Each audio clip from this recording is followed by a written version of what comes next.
Tak vrátila bych se teda ještě k Watches Wonders, byla jsi tam letos poprvé. Tak by mě možná trošku zajímalo, jak na tebe působila celková ta atmosféra. Nechci, aby to znělo špatně, ale přeci jenom, když jsme tam už několikátý rok po sobě, tak trochu víme, co očekávat, jak to tam asi bude vypadat, takže už nás nečekají tak velká překvapení asi jako pro někoho, kdo je tam poprvé. Tak můžeš popsat pro naše diváky, jak vlastně na tebe Watches Wonders zapůsobilo? Pre mňa to bol obrovský zážitok vlastne úplne od začiatku.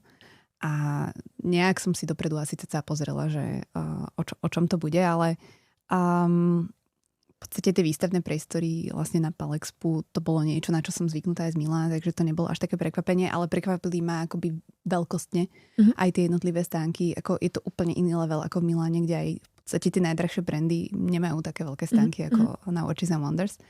A aj tá miera toho prepracovania ako Van Cleef & Arpels a podobne, to je absolútne neuveriteľné, čo oni dokážu vytvoriť na tak malom priestore. Vlastne vojdeme úplne do iného vesmíru.